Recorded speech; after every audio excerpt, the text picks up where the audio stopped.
simplify one of the most challenging processes you will go through as an adult. Our goal to educate you properly on credit and teach you the strategies to finding the home of your dream. It is not just a good book or an easy read, it is the secret to a seamless home buying experience.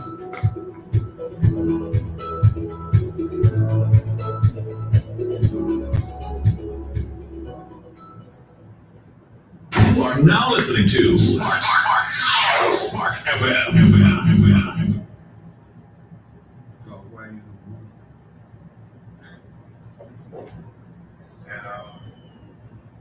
It was inspired. By some white on the movie. So I want to give credit to that.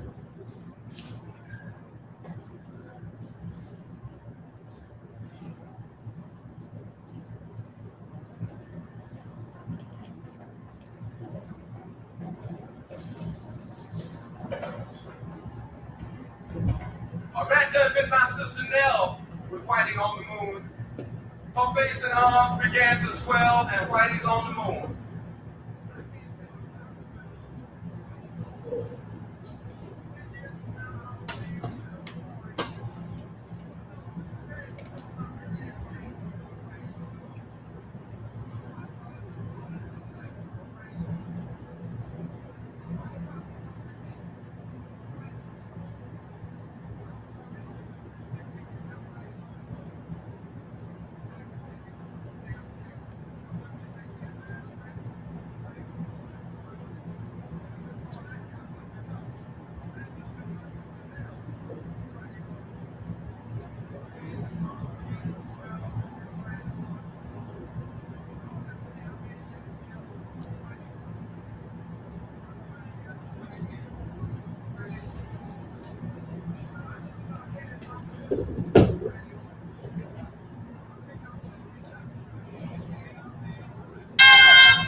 Good rising, good afternoon, good evening, or good night. I just wanted to play that for you because Whitey is on the moon.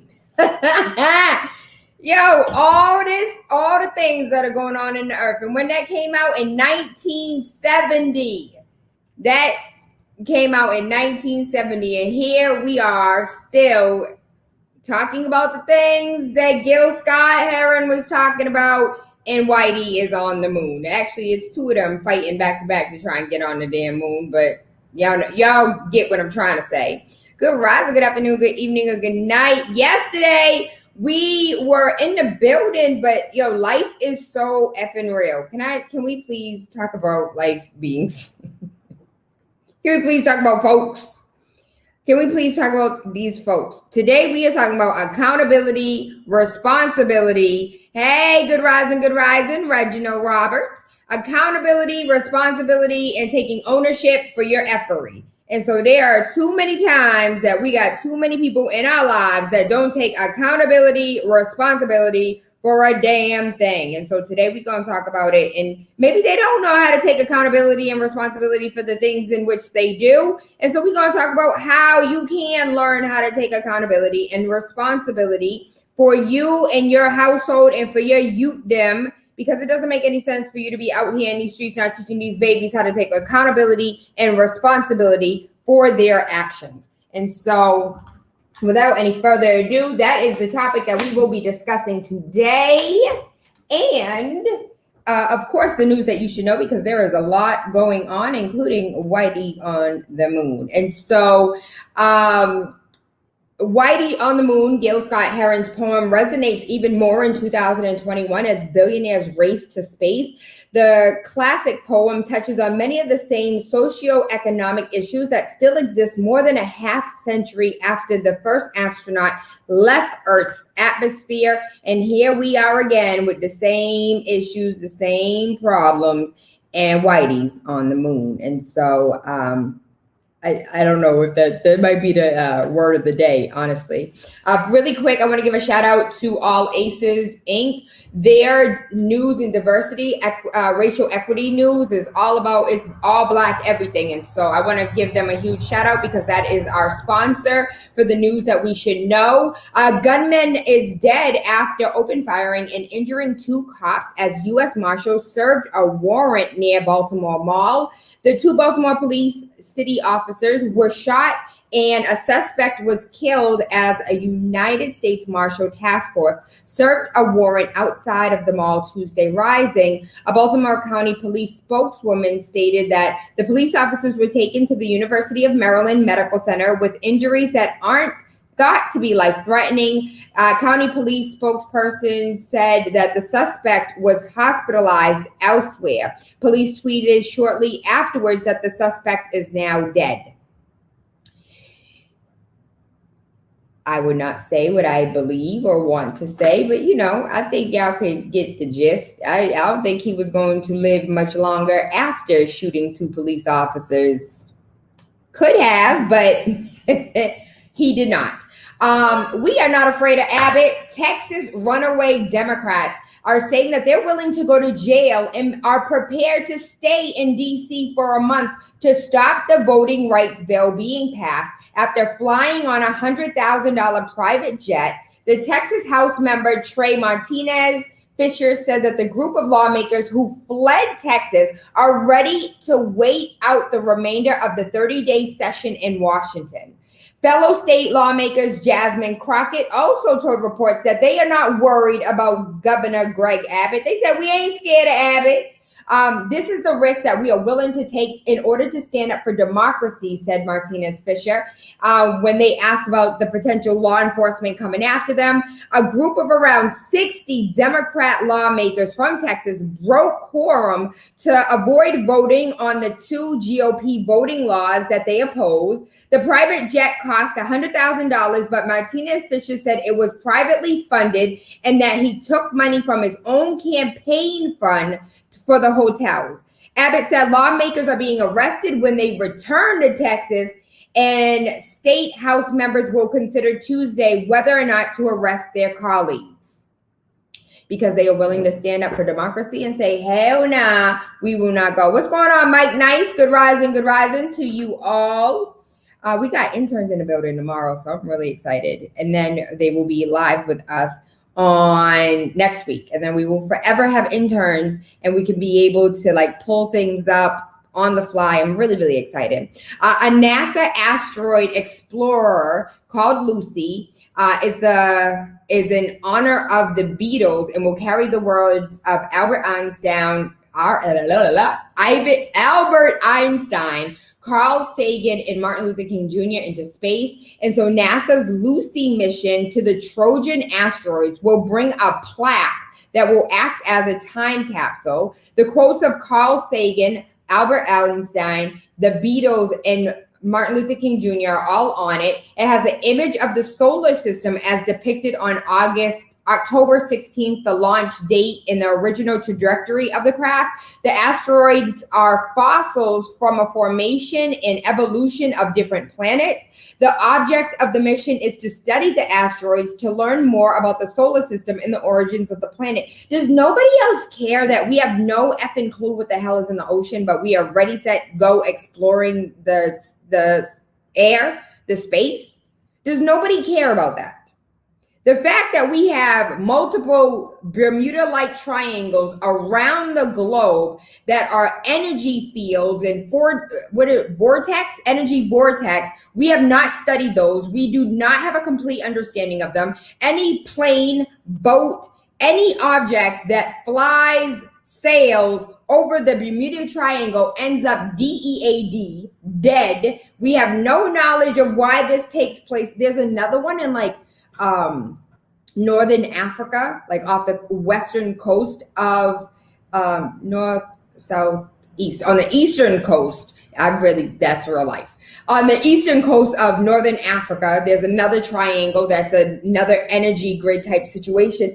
And we have no idea what the hell they're for. We never use them. We never explore them. but we are willing to go billions of miles out of space. Does nobody even think about this?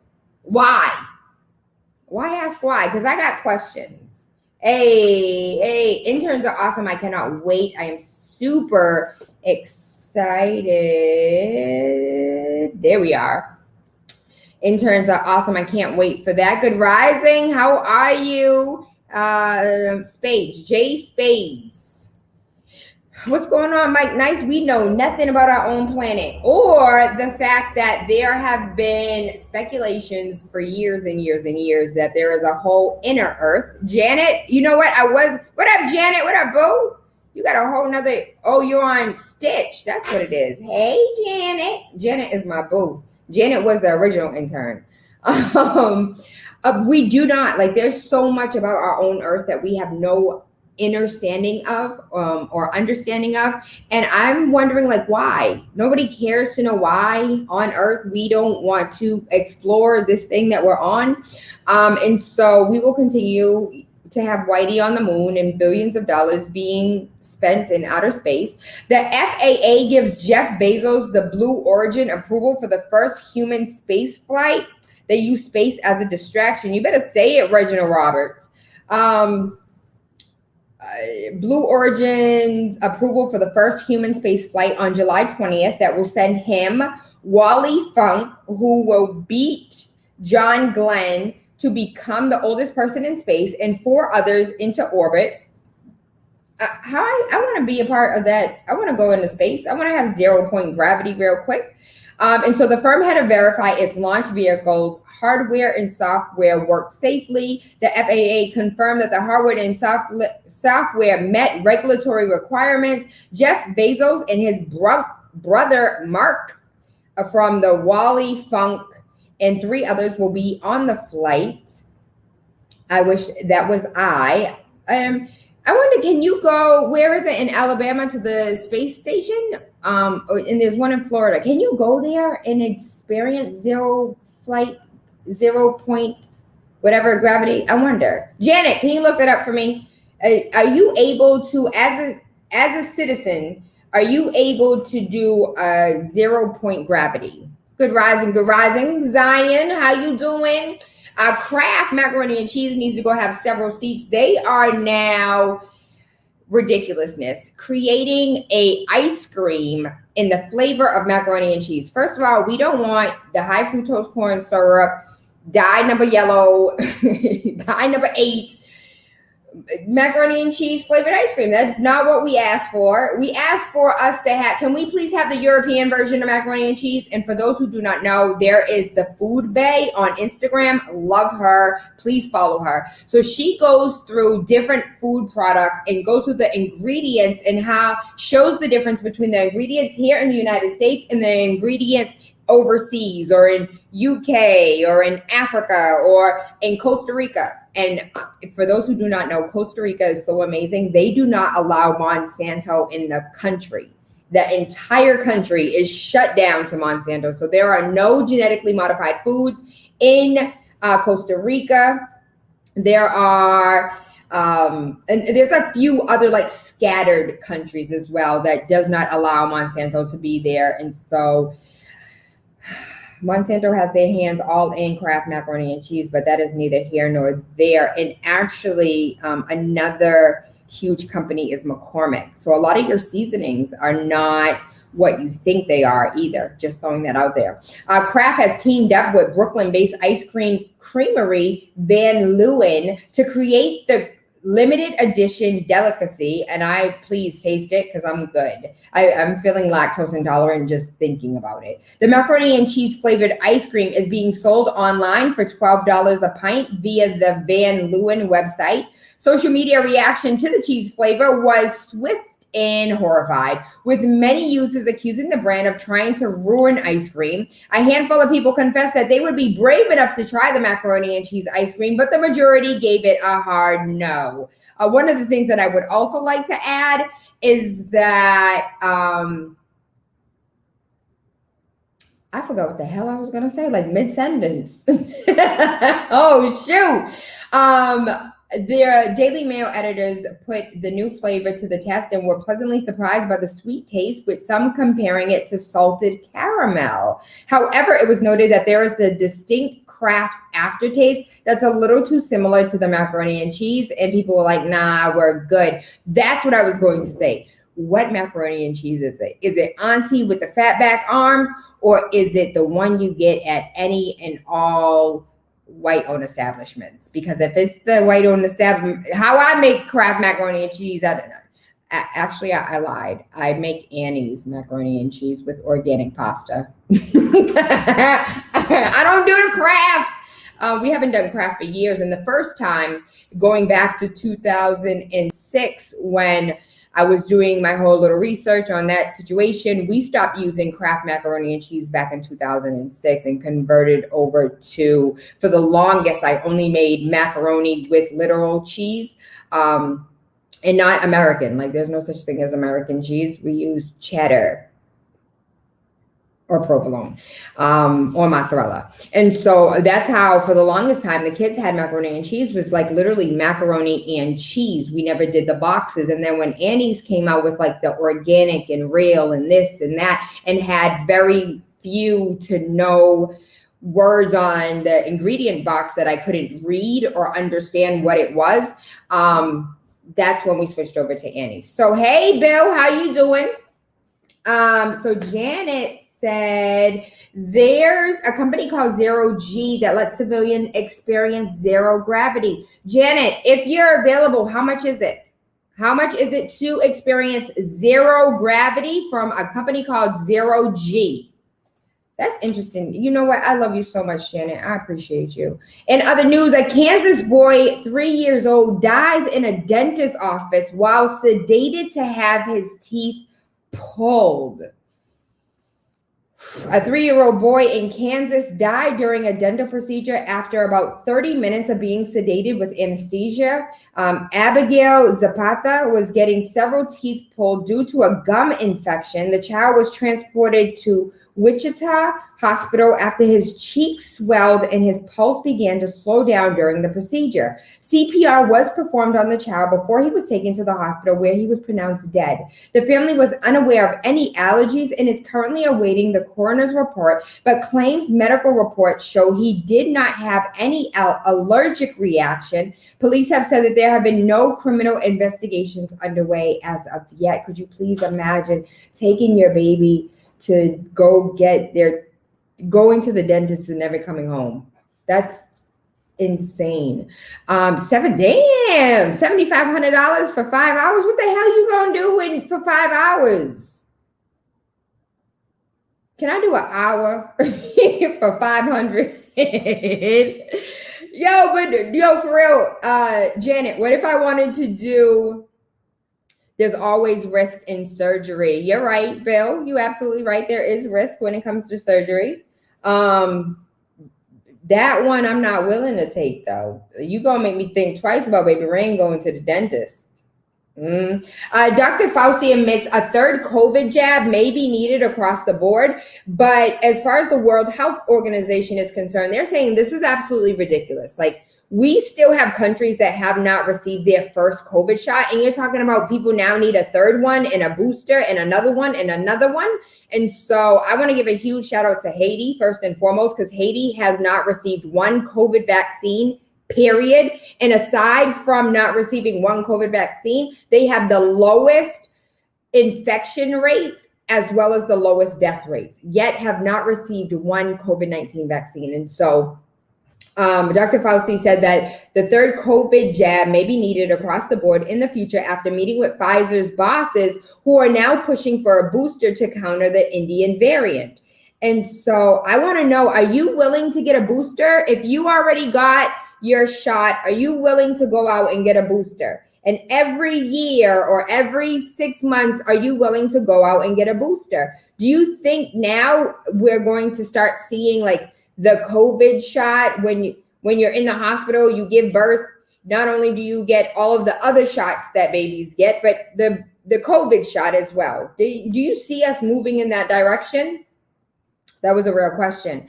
While we're talking about moving in certain directions, Where is the story about?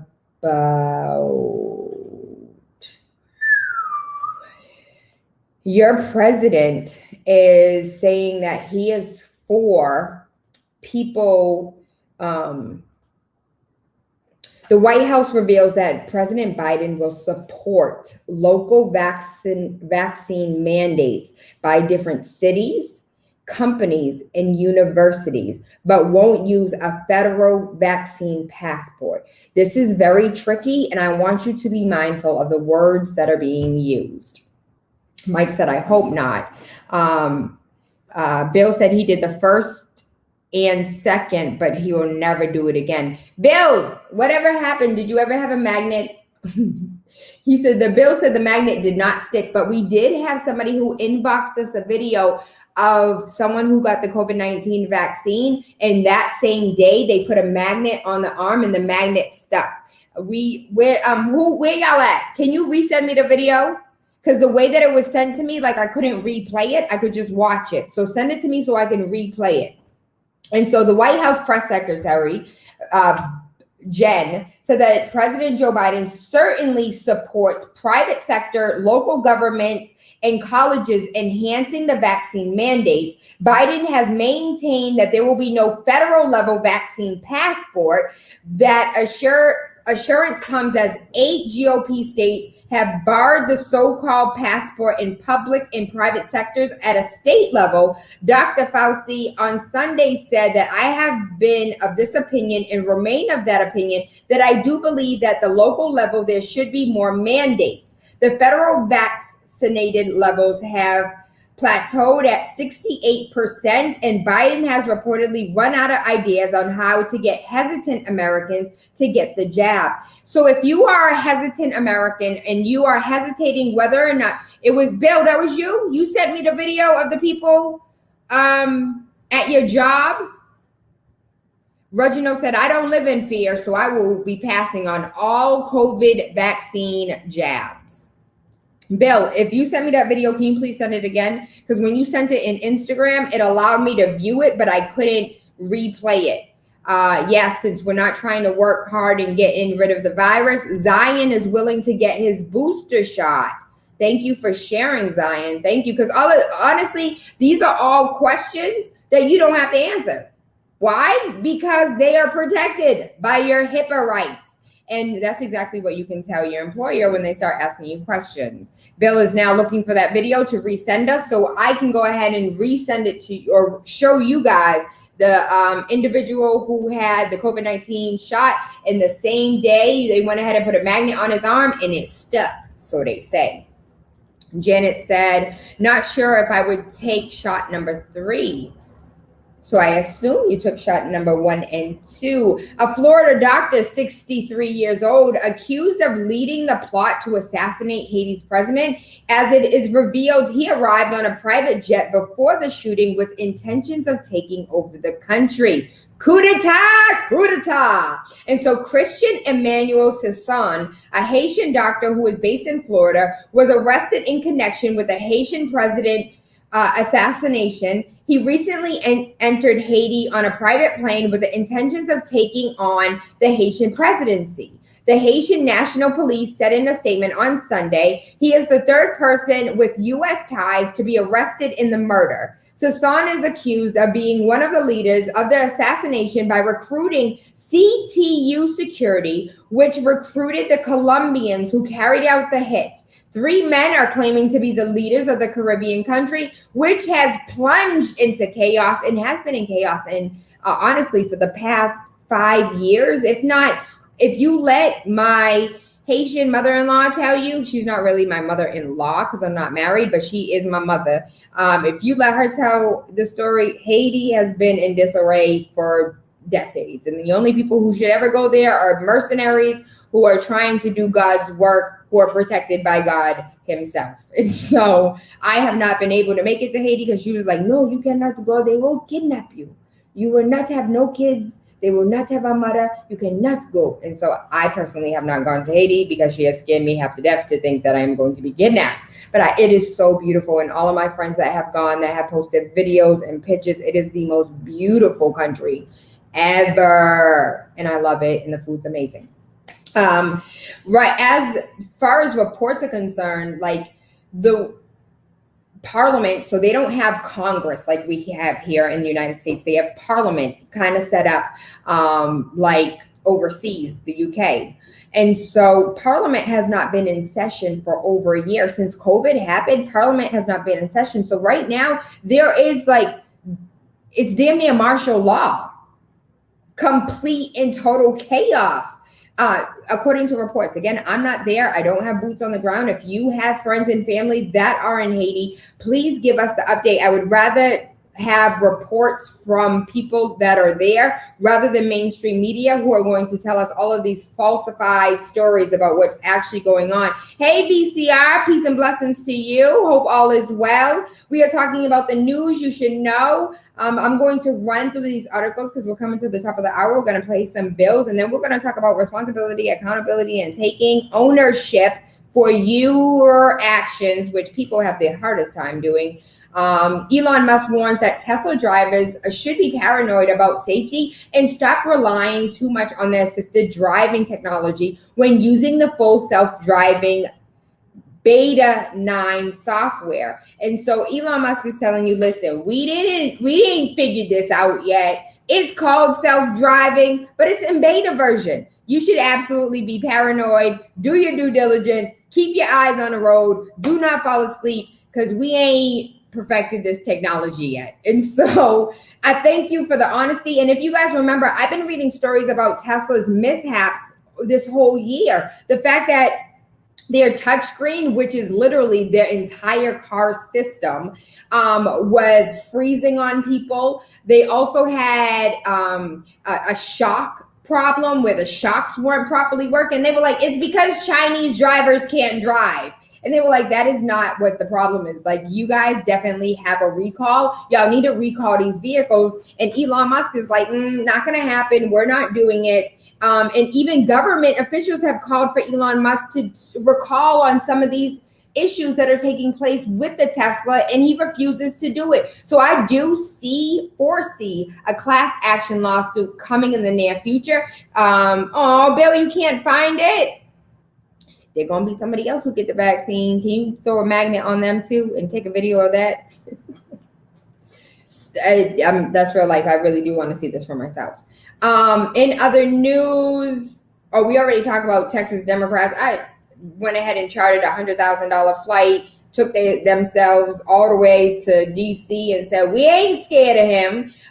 Cuba is all up in arms, and the Cuban president blames America's politics of economic asphyxiation for unrest after massive anti-communist protests. The Cuban president, Miguel Diaz-Canel, 61 years old, on Monday blamed the U.S. for the protests that sprung up in his country on Sunday. Thousands of people took to the streets in the largest demonstration against the government that they've seen in years. The president said the U.S. embargo was strangling the country and accused the U.S. of paying mercenaries to stir up unrest in Cuba. On Sunday, the Cuban government shut down the internet to stop the sharing of images of protests on social media. And this is why people are protesting, you dumbass, because you are taking all control. If I sit here and put the kids on timeout, give them, what's it called? My kids don't even, you're on punishment. If I give the kids freaking punishment and then I take away the internet and I take away their food and I take away this and I take away that, it's going to be even more of a protest. So you ain't doing nothing but putting fuel to the fire, baby. Continue doing what you're doing because it's not going to work. Y'all about to see him. We have a coup d'etat in a minute. Somebody about to murder his ass. I'm not speaking that into existence. I'm just saying people are fed up and they tired. And that when people are sick and tired, that is the language of the oppressed. And so the Cuban people are demanding their freedom from the authoritarian regime. People in Cuba are voicing their anger over shortages in basic goods and the curb of civil rights. The U.S. State Department stated that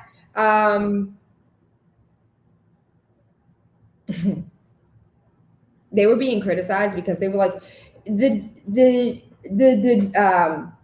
They're rallying in the streets because the protests are over COVID-19 deaths. We are a good year into having the highest levels of COVID-19. That is not the reason. Like, that's BS. Please take several seats. And when you say things like that, it makes people scoff. And when you have something like the boy who cried wolf, when you allow yourself, like the State Department said, the United States Department, shut the hell up. Because when you have something to say, at least let it be something of value. Because it had nothing to do with rising death rates of COVID. It had everything to do with right at this point, they don't have basic needs. Their electricity is being cut off because they want to cut off the electricity. So their food is spoiling. They're not getting the access to the food. The monies that they receive, because it's a communist country, we go ahead and we give you a little bit of money. You're supposed to live on this money that we give you. The monies that they were receiving, they're no longer receiving. And so the little $20, if you do your chores, you get a allowance. The little allowance that they're receiving is not allowing them to purchase anything, and so they're up in arms. Hundreds of residents chanted anti-government slogans and demanded an end to daily blackouts, an end to all of the freaking shutting off the internet, shutting off the electricity, shutting off the cable. Like, how are you going to take my whole life? The Kids Fight Club. This is so hilarious to me, but I have been saying this for how long? I truly believe that we would have less murders if we let these kids duke it out. Let them fight this shit all the way out. Like, I'm tired of all of the deaths that are taking place. New York is crazy right now. Chicago's insane. The death toll is climbing in Florida. We're not even discussing the death toll that's taking place in California. Let these kids fight it out.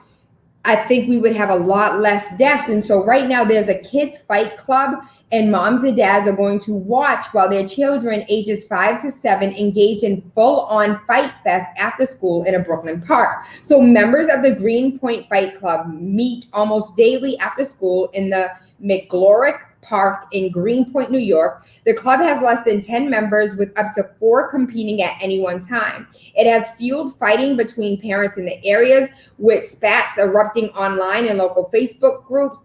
Mom Julie Wilson, whose 6-year-old son Zach plays in the club, told reports that the group is simply a way for children to play fight and practice martial arts. But other parents said that they were shocked at how aggressive it was and that the antics could scare other children away. Yo, there's this woman on TikTok, right?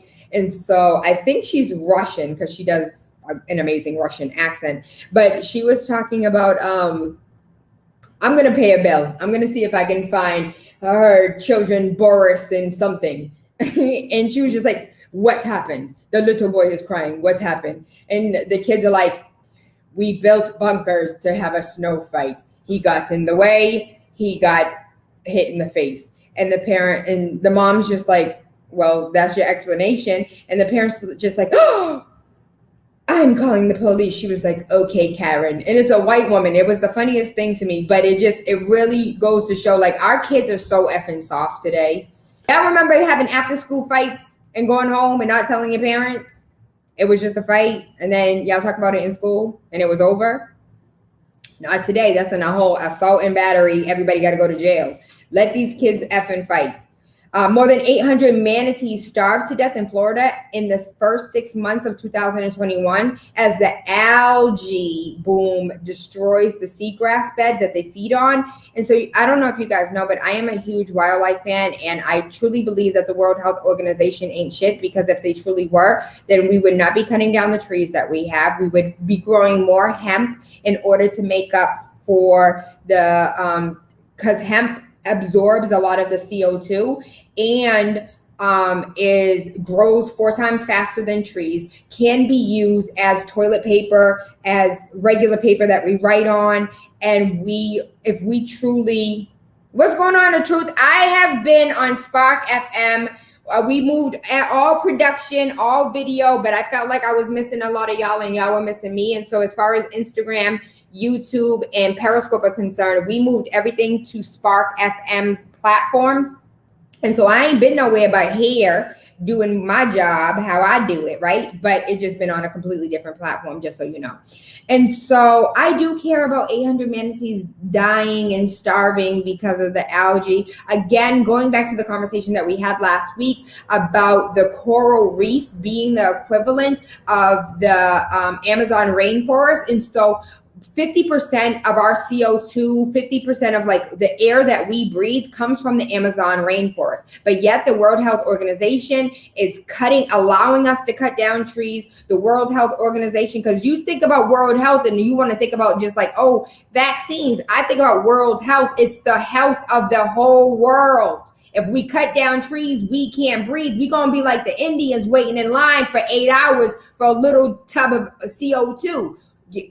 Watch what I say. Like, we need to do better. We need to hold accountability, responsibility, and taking ownership for your actions. And I am doing well to truth. Thank you for asking. And Janet said a few things. So let me come back.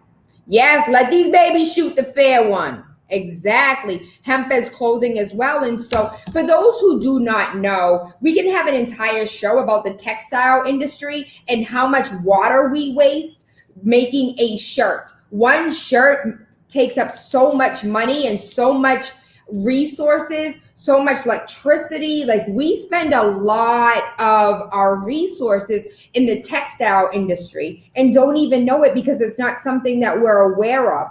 Hemp as clothing, hemp as paper, hemp as toilet paper. We could use hemp as a way to close the gap when it comes to the emissions problem. If we mandated hemp like we did back in the 30s when hemp was a cash crop, if we brought hemp back as a cash crop, and of course the reason why it's currently not in existence, hemp can actually be made into vehicles as well. And Ford created an all hemp vehicle. It was dubbed the Indestructible. They made, I want to say, less than 50 total in production. And because they were indestructible, I want to say in 1971 is when the production of the indestructible car was created. 1973 is when it completely shut down. And that's when all of the lobbyists came into play. That's when sugar came into play. That's when people started becoming obese. That's when the change of the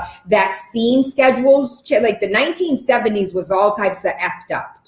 For those who do not know, just throwing it out there just so you guys can have a little understanding of what has happened in the last umpteen years. And so really quickly, I want to run 10, 12, 11. So Cornell West sent his resignation letter into Harvard. He is the professor of African American Studies and claimed the university is in decline and decay. And he sent in his resignation letter. As we know that Nicole Hannah-Jones said predominantly white institution, and she went ahead and took her ass to Howard, took her talents to, well, I was going to say South Beach, but that's not where Howard resides. FDA warns that a very rare Julian Barr case tied to the Johnson & Johnson's vaccine. This is the second time that it has come out that the Johnson & Johnson's vaccine is creating more health issues than it's actually solving. We read this earlier, but the WHO blast calls for extra booster shots while billions still lack vaccine access. Suspects tied to the assassination of the Haitian president also has ties to U.S. law enforcement. So aside from just and I said this, did I not say this? And people, thank you. Bill found it and sent it to WhatsApp, and I will go ahead and post it on my social media. So TaylaAndre, I will post it on Instagram as soon as this show is over. And I want you to be mindful that censorship is in full effect on all social media platforms. So I will post it. They most likely will delete it. I will post it again. They will most likely delete it. So take a look at my story and take a look at the page. Share, like, subscribe with your friends.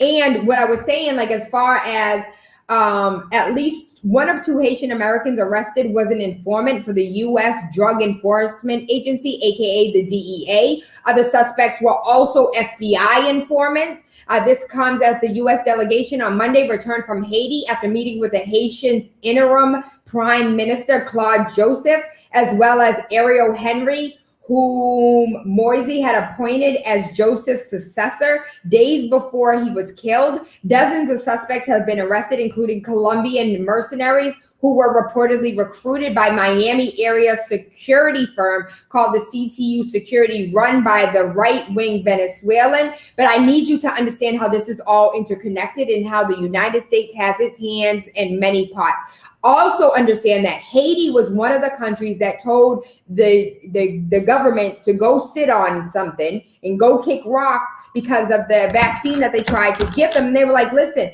I understand that beggars can't be choosers, but what we're not going to do is give our people this vaccine, the Australia, whatever the Lunica, Australia, that's the one that they were trying to give Haiti. And Haiti's like, listen, we've been guinea pigs for far too long. What you're not going to do is give us this BS. This is what we want. We want the one shot and be done with it.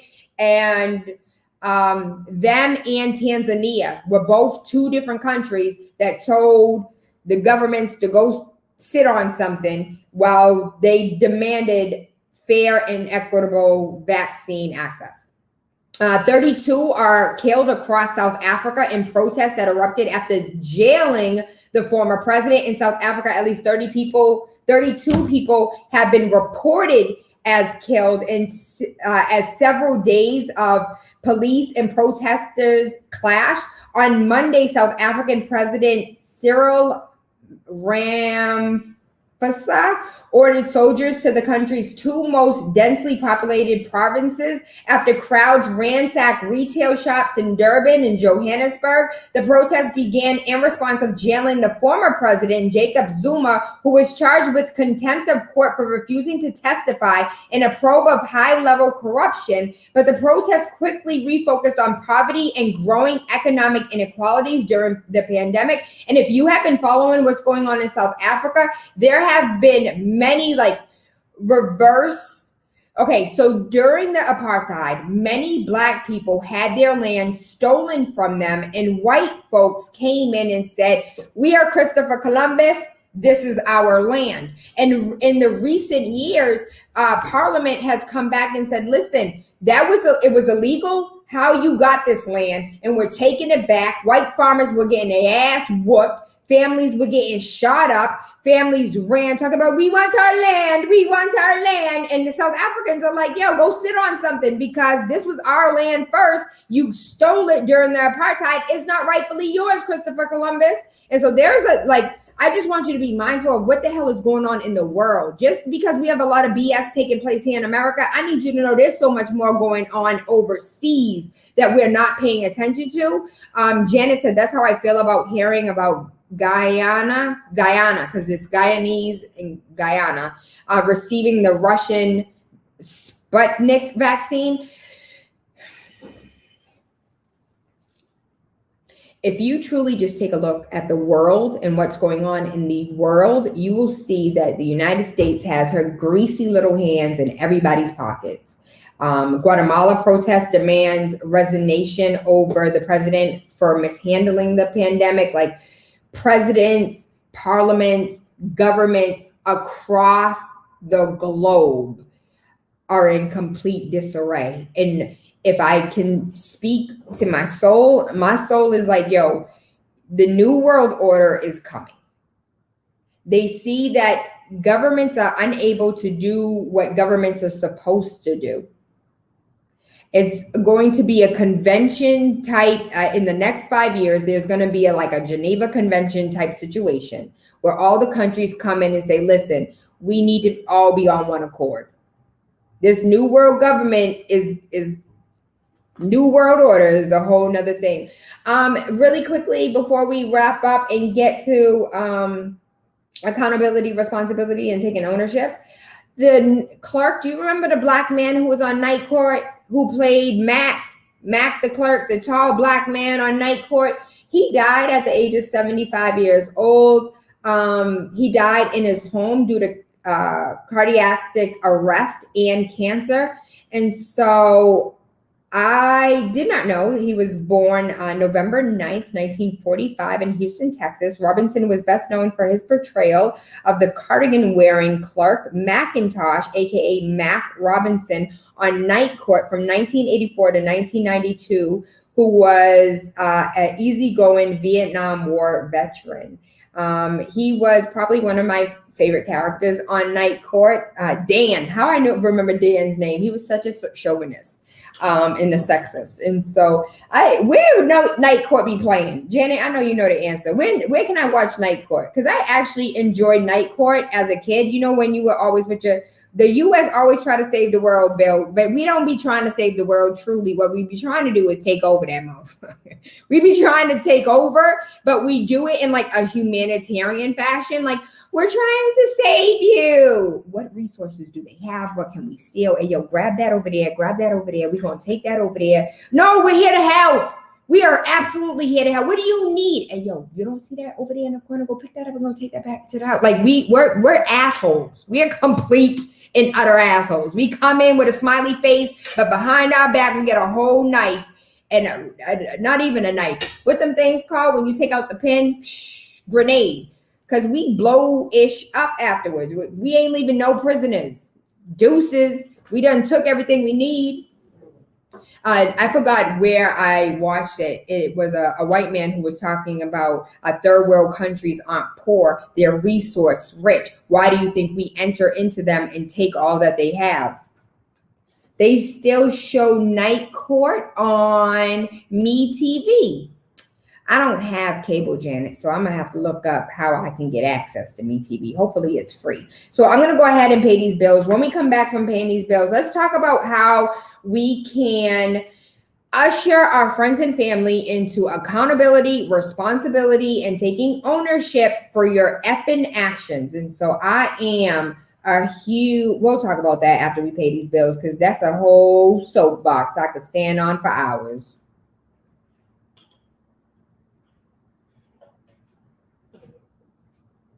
Step by step.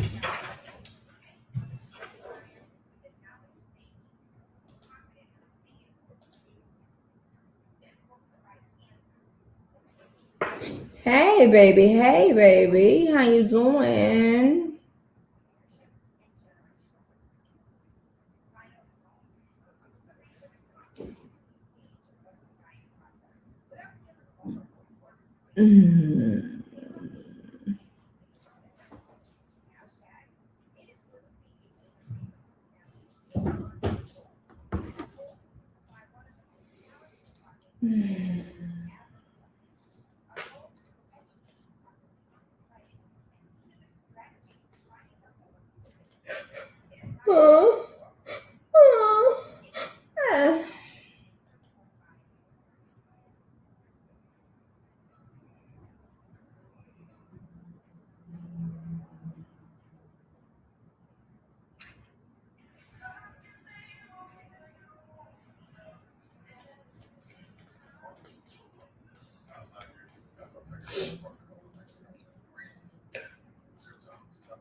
Karen.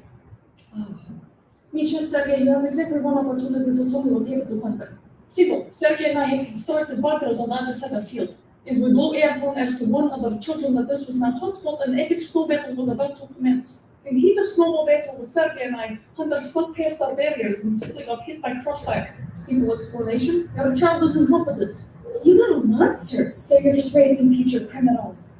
I think the crime here is naming your son Hunter. Should we pylon or sitting duck? You got what? What are you going to do, Karen? There's no managers up here. I thoroughly enjoyed that TikTok. I thoroughly enjoyed it. What are you going to do, Karen? There's no managers out here. And so accountability, responsibility, and teenagers. Nari, mommy's on air. I got 20 minutes. Are you good? Huh? How sure I get nowhere? You supposed to bring her to me so I can bring her. Okay, who wants a kid? Y'all want a kid? I will drop them off to you. And so accountability, responsibility, let's talk about it. So first and foremost, let me see some ones in the chats. If you have people in your life that do not take accountability or responsibility, let me see some ones in the chat. If you have no accountability, no responsibility, you want to point fingers and blame people all the damn time. All of us got somebody in our life like that. I know I'm not the only one. Let me see the ones in the chat. A yeah, a hell yeah. Because I had to do a little bit of research for my own self to figure out how exactly can I tell this person in my life that they need to start taking accountability without being disrespectful? And so I had to do this for myself. And so I thought we could also do this one together, because I can't be the only person out here with friends and family members that do not take any damn accountability or responsibility in their damn life. And so if I can be 100% transparent, this last year, I would have to say, has been completely transformational for me in the sense of, and I don't mean year as in 2021, I mean the last 18 months, let's say a good strong 18 months of really looking in the mirror. And if we're including parenting, I would have to say the last 3 years.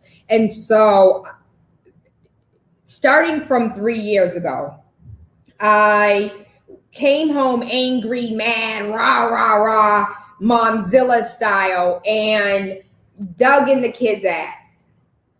Anari is older, and so, in transparency, I've done more damage with Anari than I have with Asari. He got 2 more years of me when I was out here acting absolutely batshit crazy. And so he's a little bit more like my mom's tapped. There's certain lines I shouldn't cross, where Asari is like, listen, blurred lines. F your feelings, woman. And so Asaria hit me 3 years ago, and she was like in tears now, because Asaria really don't cry for nothing. And she was just like, I don't understand why you think because you're bigger than me that you can use hurtful language and that you can attack me. I'm still, regardless of size and age, I'm still a human with a soul and with feelings. And that does not, just because you're older and bigger does not make you better than me. Yo, first and foremost, as a parent, first of all, when you were raised to be seen and not heard, when you were raised to do as I say, not as I do, when you were raised to sit down and shut up, it is really difficult for you to have a relationship with vocal children, because you go back to the way that you were child reared. You go back to how you were raised. If you don't, I'm going to give you something to cry about. I brought you into this world. I could take you out.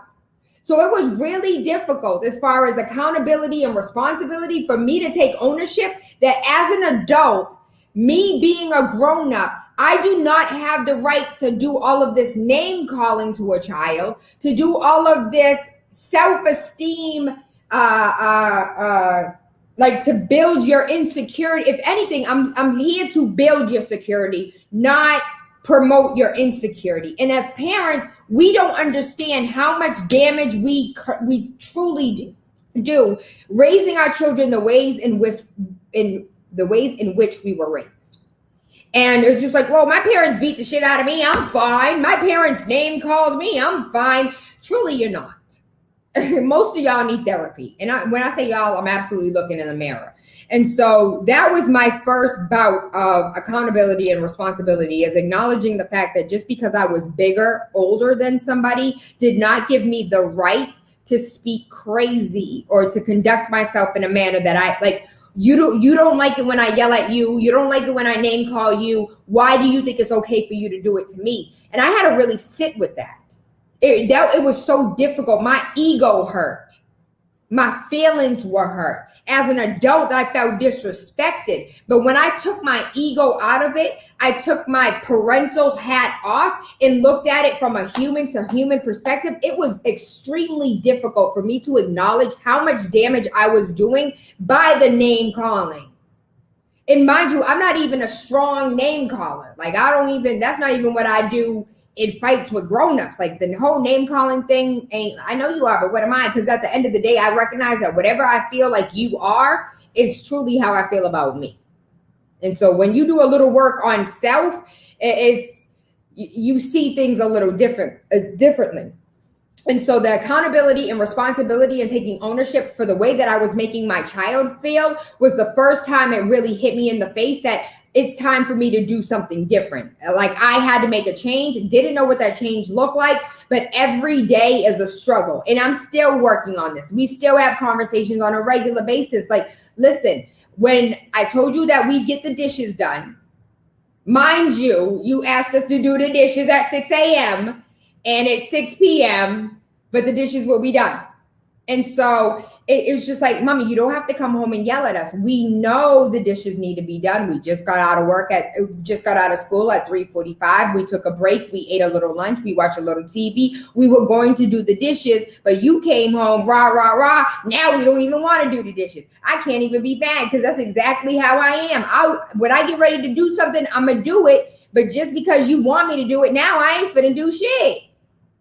No, thank you. I'm good. You can do it for yourself though. And so I'm trying to tell you, I sit on this fence every day with something in my ass because it is extremely difficult to child rear, but to also respect this human soul that came into this world for its own purpose. And so I want to say for me, it was a little easier because when the children were born, I already acknowledged and recognized that I'm here as guidance.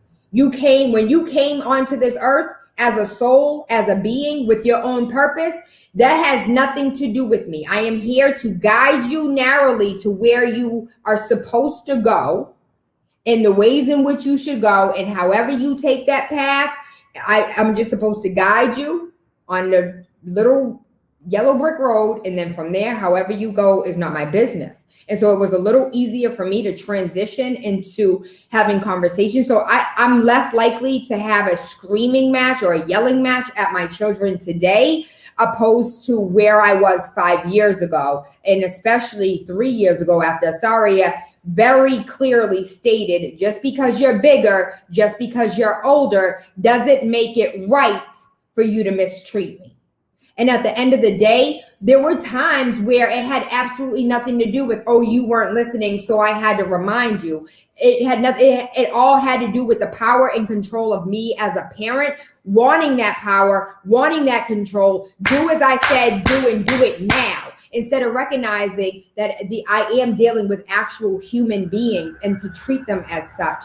And so first and foremost, as far as accountability and responsibility, I can absolutely put myself out there with the transparency that being a parent of two very vocal children, this has been a difficult journey. It's a continuous journey. It's a nonstop journey. And I have cousins today that still go back and forth yelling and screaming at their parents because there has never been accountability and responsibility to sit down and have a conversation.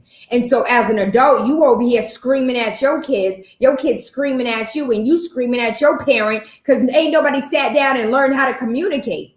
And this is how you conduct yourself in relationships. You think it's okay to do all this yelling and screaming and yelling and screaming and bitching and complaining, but you ain't never sat down and had a conversation.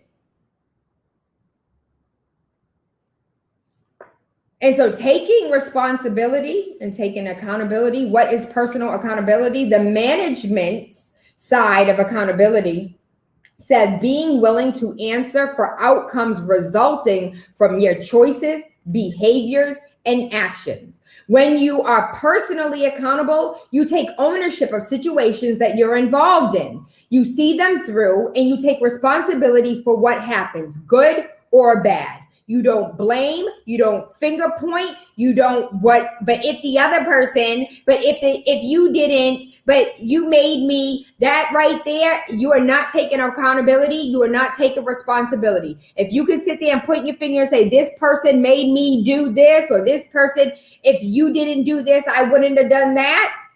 That is not you taking ownership. Taking responsibility and accountability is one of the hardest things that you will ever do as a human being. What was the it was a quote that I came up with that I swear need to be written somewhere in like by TaylaAndre. It was about personal accountability and taking ownership of the harm.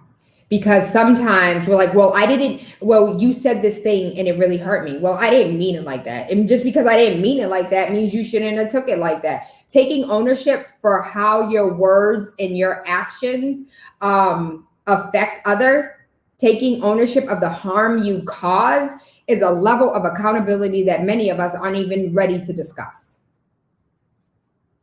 Taking accountability for the harm you cause, regardless of intentions, is one of the hardest things anybody will ever do. The benefits of personal accountability, you're most likely to have healthier relationships with your friends, families, and colleagues. In a 2005 study, they found that children who were encouraged to take personal responsibility for their actions had also had more positive social interactions. Accountability also builds trust within teams, organizations, and family structures because people know that they can depend on one another. Leaders who are accountable are more likely to be trusted and respected because people know that they will keep their word regardless of the good, regardless of the bad. You're willing to stick by what it is that you said and you did, and you're going to see it through. Janice said, says these kids are much more vocal than we ever were. Some of the things that my kids say to me, I'm like, yo, if you were me back in the day, you would have been slapped, like open-handed, 5 fingers to the face. You wouldn't remember your name. I can't tell you how many times when I had braces, my mother slapped my ass. My cheek was stuck to my braces. She still joke about that shit today. I be wanting to fight my mom. Gail! Let's go shoot the fair one in the park in Brooklyn. As long as I get logical, well thought out answers, we can talk it out. Exactly. Letting go of control is not easy, whether it's control in a parent situation, whether it's control in a relationship, whether it's control in a friendship. Control is our ultimate demise. Every single time, having control of when somebody calls you, having control of where their location is, where they're going, when they like that, all of that is unacceptable. Completely, utterly unacceptable. How to be more accountable. Personal accountability isn't a trait that people are born with. It's a way of living that you can learn. And some of the strategies on being more accountable is to know your role. And not to just know your role, but to know the role of those in your life. So I was having a conversation today about, how are you friends with somebody and never knew this side of them? And I had to think on this for a second because I let people play the role in which they're meant to be played. Now, if you have a friend that makes $50,000 a day doing things that they ain't supposed to be doing, that's not who you go to for business advice. That's not who you go to for investment advice. If you have a friend and that's the party animal and all y'all do is party, that's not the friend you ask for relationship advice from. To let people play their role and for you to also play your role and to know other people's roles. A lot of the time when we get mad, angry, frustrated, upset, it's because we expected somebody to play a role that they were not designated for. Getting mad at somebody on how they act or react because of we have an expectation of how they, not everybody was raised by Gail. Not everybody had Eric as a father. Not everyone had a Corey Joe as a grandmother. So I have to understand that the way you were raised wasn't necessarily the way I was raised. And my expectations for you as a human may not be who you are or what you're able to, who you're able to show up as. Because it's not who you are. It's not how you were raised. Learn to deal with people accordingly. Know your role and know the roles of others around you. And stop putting people in positions that they were not set up to play. Going back to our Freaky Friday, how do you make somebody that you were having a sexual relationship with turn that into a relationship? You don't. The role was Freaky Friday. You don't bring them to church for Motivational Monday. That's not their role. I want to lay you down. That's your role. Play your role, baby. And know and understand that that's the role that that individual is playing.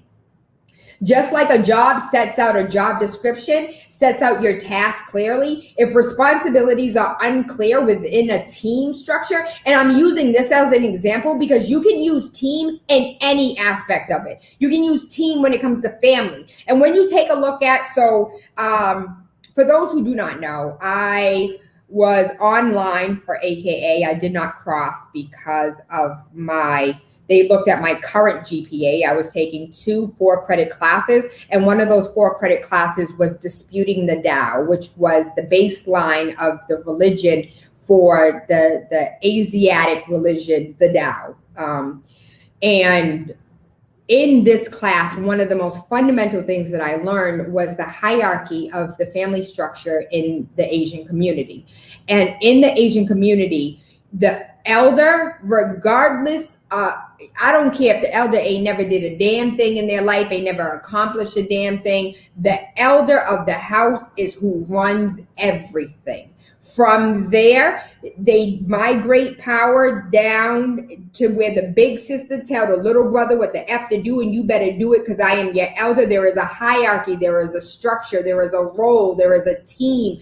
And that, what I learned in that class was the reason why there was so much success in the past and even now today when it comes to the Asian community is because the hierarchy in the understanding of the power structure that takes place within the family and how that role plays and everyone individually playing their role. The reason why we have so much discourse in our own families is because not everybody knows their effing role. And I'm not talking about gender roles, you change the diaper, you take out the trash. I mean the roles as far as, I was having this conversation the other day with my mentor as far as game plans are concerned. And, you know, having a game plan, when you do like a fire drill, or shout out to Dawn Corps, when you do a home drill, and if any, like someone breaks in the house, everybody play their role, everyone play their position. This is where our meetup is at. This is where this is, you know, these are the next steps that we're going to take. When it comes to the family structure and what we're doing in our lives, in our homes, there's no communication, there's no structure there. And so taking all of that into account, even though this comes from like a team perspective, when you look at the family, we are a team. When it's time to do cleanups on Sunday, all right, Asaria, you hit downstairs bathroom, Anari, you hit upstairs bathroom, I'll hit the kitchen. When you guys come back down, you do the brooming, you do, like, everybody play your role, play your position. We can get this shit knocked out real quick, be done and over with, and our Sunday we can go on and enjoy it.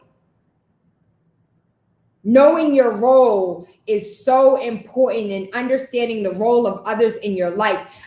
For all of my friends that call me for relationship advice, the number one thing that I say across the board is stop expecting of people, like, you know who you're dealing with. Stop expecting people to be who you know they're not, who you know they're not. Well, my baby father didn't do this. In the last 12 years, has he ever done that? Know his role and who you dealing with, and you won't have any heartbreak.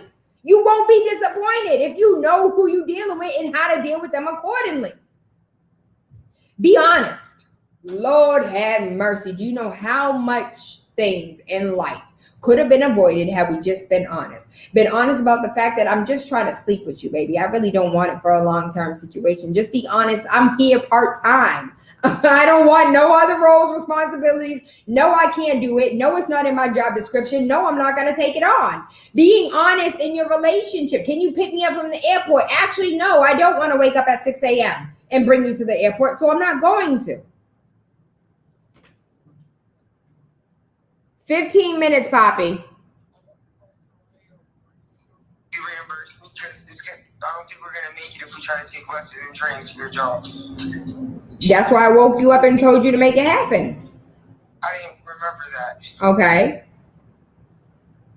And so you want me to reimburse you for you failing to properly plan? I don't even know how we would have done it. No one has bus passes. She's not even from Boston, so it's not like she has her old M7. How much is it to my job? 20. I'll go half. All right. Communication is key. Being honest. Being completely honest. And listen, the honesty does not stop with you having a conversation with another person. Sometimes the honesty starts with you looking in the effing mirror and being honest with yourself. What are you willing to do? What are you willing not to do? What are you not willing to do? I know I don't want to wake up at 6 a.m. to come get you to the airport, but instead we are so willing to, oh yes, I'll do it. And then at 5:45, when you have to wake up to go to the airport to go pick somebody up, you mad as hell. They just came off vacation happy, and you mad as hell because you had to come get them. You should have said no in the first place because you didn't want to. And be like, well, I didn't want to be an asshole. Well, you picking me up mad as hell because you didn't want to come is being even more of an asshole. You should have just told me you didn't want to do it. I would have found somebody else who would have done it. Being honest, tuning into your gut feelings. That first answer is the right answer. Every single time, that first answer is the right answer. Stop second guessing yourself. Stop going over your own head. Stop trying to be more likable. And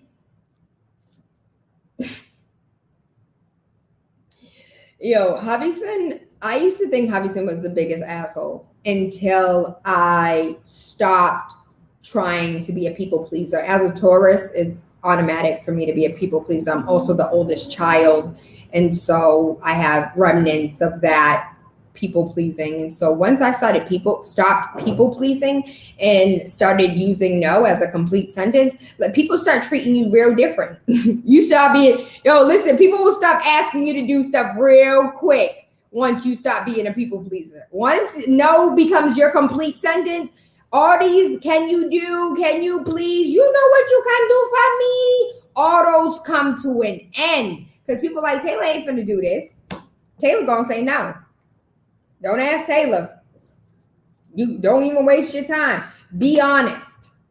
Honesty is always the best policy, but don't use it to blame others or to make excuses. Instead, focus on your role in the situation and how you can resolve the problem. Taking accountability, responsibilities means knowing when and how to say sorry. I said knowing when and how to say so. I'm sorry, you took my words out of context and thought I said and meant no. That's not a real effing apology. You can keep that shit to yourself. Nobody wants to hear it. That's not a real apology. Taking responsibility and accountability is, listen, I understand that what I said hurt you. I did not intentionally mean to hurt you. I apologize for hurting you. What I should have said was. So you can very clearly. What'd you say?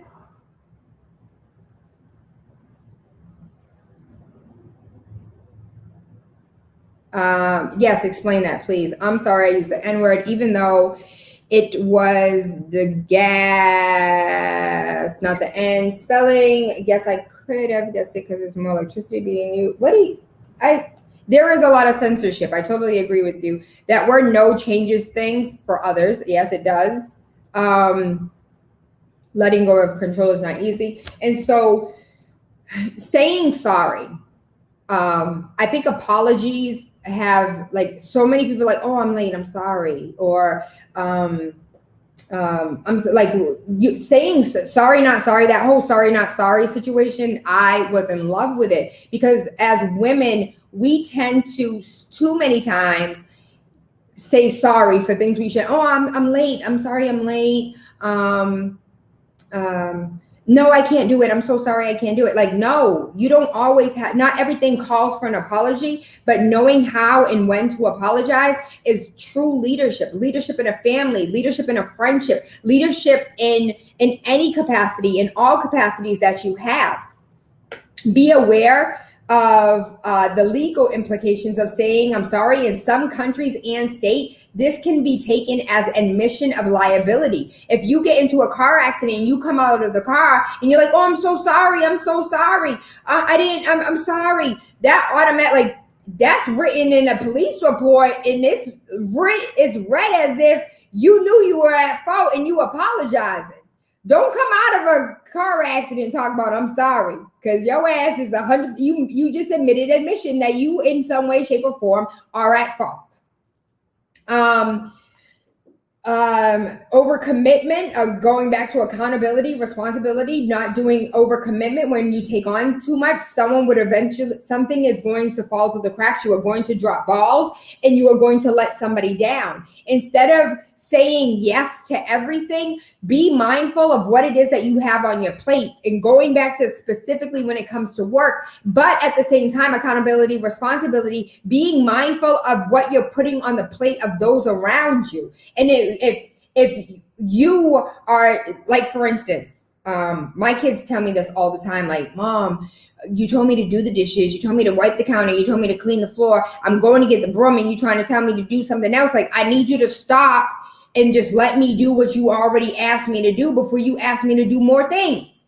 And so I had to take accountability and responsibility of, like, putting too much on your plate and then getting mad when a ball gets dropped. So it works both ways, where you are adding too much on your plate and then somebody gets mad at you because the ball is dropped and you're not fulfilling all these duties that you done said yes to. But at the same time, when you putting something on your husband's plate, you putting something on your boyfriend's plate, you putting something on your girlfriend's plate for them to do this thing for you. Oh, can you do this? Can you do that? Can you do this? Can you do that? And you're like, yeah, I can do it. Yeah, I'll do it. Yes, I can do it. Yeah, I can do it. And then you can't do all of those things. You over here juggling, drowning. You trying to please your boss? Yeah, I can do it. Yeah, I can do it. Yeah, I can do it. Yeah, I can do it. So to your kid, listen, to my kids, I learned at a very early age. And when I say a very early age, I mean in my early 20s, when they were barely toddlers. I learned every time I say yes, they gonna hold you accountable for that yes. But Mommy, you said we could go to the zoo today. Even though the whole world is literally crashing and burning around us, none of that matters because you told a toddler yes. And so if you ask my kids, I no longer say yes. I do not throw yeses out there. Hardly ever will I say yes to anything. I say, we'll see. We'll see, because we will see. We'll see what happens with the circumstances that come or take place up until that point. We will see. And so whenever I hit them with the we'll see, they be like, yes, because it means as long as everything goes well, we can do this thing. And so I'm trying to think of, like, something else that I tell the kids. It's we'll see or leave me alone. The leave me alone. If I don't say no and I say leave me alone, they'd be like, Mom, can such and such spend the night? Leave me alone. That means yes.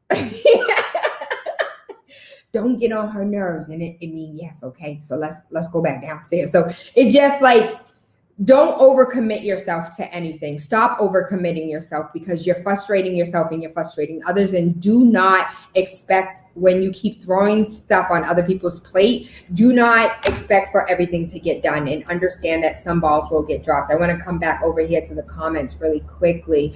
Jewish Americans and Asian Americans, including Jewish Americans that are white, assumingly think that you are such a thing as a non-Jewish white, and Jewish whites get arrested at lower rates. What does this have to do? Convicted at lower rates in America. You're welcome. I do think that people claim that there's an even greater racial disparities. This is not what we're talking about today, but you do have points that you are hitting on. Can a man go eat? Can a man go eat? Shit. Okay. Watching you. Hey, boo. The words we put out there can make and unmake people who we are around. So we must know our words that our powers carry. So if you've ever received an email from TaylaAndre, thoughts become things is my signature, and it's very true. I truly believe that thoughts do become things. What you think, feel, believe on this dimensional plane is then created in the ether. I don't know how it works, but everything that I've ever put into fruition has come to pass. And so I am mindful of my words and how I speak to people and to my children. And I'm mindful of how other people speak to themselves as well. Like, man, I can't do this. And you actually saying that you can't, you're right. You're absolutely right. But if you say that you can do something, you're absolutely right about that as well. And so we are coming to the top of the hour. Being mindful as far as accountability, responsibility, taking personal accountability, knowing your role, being honest, knowing how and when to say sorry, using your time wisely. Oh my goodness. If we can quickly talk about how many miles that I have scrolled on effing TikTok that I could have been putting together this damn course and finalizing the course so it could be for sale. All of the miles that I have scrolled on freaking Instagram when I could have done a hair mask, when I could have actually went to the freaking nail shop because my nails is going crazy. I could have read a damn book. We're listening to TikToks, listening to Instagrams, listening to other people live their life. I could have read 4 books by now. And so being accountable and responsible for, oh, I dropped this ball, it was such and such fault, when you know damn well you could have been off of Facebook. You didn't have to watch that Netflix entire series. And honestly, you could have worked or did what you wanted to do while doing what you wanted to do. And so we do not use our time wisely. We don't take accountability or responsibility for the things that we could have done because we use our time incorrectly. Make changes and pivot when accordingly. Again, going back to the example of having friends that know the role of your friends. Maybe if you have this one party friend that all they do is party all the time, and that's the role that they play. And now all of a sudden they're changing their lives. They went back to school. They got a degree. They got a certificate. They're altering and pivoting their lives. They're no longer a part of the club life, the club scene. They're doing more investments. They're doing more this. They're doing more that. And being mindful of the people around you and seeing their changes and seeing their glow up, and then adding them to their appropriate places. Or maybe it was a friend who had all of their ish together, and now all of a sudden she done broke up with her husband. She's single out here trying to F everybody at the Fed. And so now you got to treat her appropriately and put her in a different category. Like, you just have to know who you're dealing with and deal with them accordingly and make changes accordingly. And so you can pivot all the time and you can change. People around you change. Just take responsibility and accountability and understand that regardless of intention, you can and do harm on a regular basis. And so you don't have to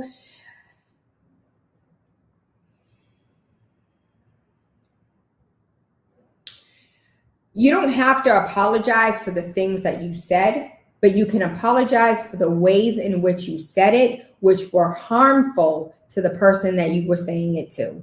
And so you can apologize for the harm that you caused and repackage the message. You do not have to silence the message because of the way that it came out. And sometimes when we be so angry, we be so frustrated, you can feel your heart beating, that little giggly in your stomach, you're tensing up in your body, you're shaking. I know I'm not the only one that had those moments, and you start responding to all types of nonsensical nonsense. That's when you stop, you chill, you take a relax, you come back to it when you have a level head, and you respond accordingly not out of emotions, but out of rationale. But at the same time, you have to understand that not everybody is rational, and it's impossible for you to have a rational conversation with an irrational person. So going back, pivoting to dealing with people accordingly. And so today was the day that the Lord has made. I am TaylaAndre. You are tuned into SparkFM Online. Do not forget there is a job fair today. We have posted all the information on our social media site. And Danielle finna beat me if I don't find this book. So here we go. Dun, da, da, da. So as far as this book is concerned, on-site job fair, the Monroe Staffing Services has partnered with the North Coast Seafood and will be hosting an on-site job fair today, 10 a.m. to 1 p.m. Oh, that should fit in. New hires will be entered into a raffle to win prizes. If you missed today, please call 617-409-9764. Again, 617-409-9764. Mass Notify is a tool that works through smartphones to add a layer of protection by alerting you of possible exposure of COVID-19. Enable your Mass Notify on your smartphone to help against the spread of COVID-19. Fetchella, the Mattis Juve Cooler Fet experience with live performances by amazing artists. This is Saturday, July 24th from 12 p.m. to 11 p.m. This is located at the West Indian Social Club in Hartford, Connecticut. The Togetherness Boat Cruise, Shades of Blue is the theme. July 31st from 8:30 p.m. to 11:30 p.m. DJ Sergio, DJ Idrin, a bunch of other DJs. Shadow from Honduras. Okay. If you have COVID-19 questions, you can go to betweenusaboutUs.org. Again, I am TaylaAndre. Waking Up with TaylaAndre has absolutely nothing to do with the time of day. We link up at about waking up your third eye with unorthodox conversations leading to universal consciousness. If you like the sweater, darling, you can get it on the website, TaylaAndre, everything TaylaAndre. I thank you. I love you. I appreciate you. And I am really excited. So Wendy Fetty posted on Facebook that she read my book and it was the most helpful to her, who had no idea anything about the real estate market. And she said she loved the way that the step-by-step guide literally was a step-by-step guide that she needed in order for her to make her first-time home purchase. And so I say that to say you can also purchase the book online, or you can come see me, hit me up in person, and we can do, I'm a hugger. And so I say all that to say, I hope you guys have an amazing day. Tomorrow, the interns will be in the building, and I'm so excited for that. And do not forget that I go to Jamaica next week. Whew! I will be gone. We will not be here. I will make sure I post a lot of pictures so you guys can see all of the fun that I am having. I haven't been nowhere. I need fun too. I thank you. I love you. I appreciate you. I hope you guys have an amazing day. Mwah.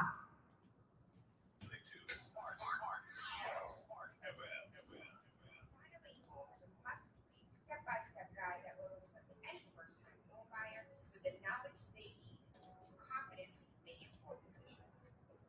This book provides answers in simple and clear terms to most, if not all, of the questions you may have about credit, ownership, and generational wealth. Finally, home. home buying process without feeling vulnerable or exploited. TaylaMade Real Estate Easy is not just a catchy hashtag, it is real estate agent and radio personality TaylaAndre's goal. A goal to simplify one of the most challenging processes you will go through as an adult. A goal to educate you properly on credit and teach you the strategies to finding the home of your dreams. It is not just Lord a have book or an mercy. easy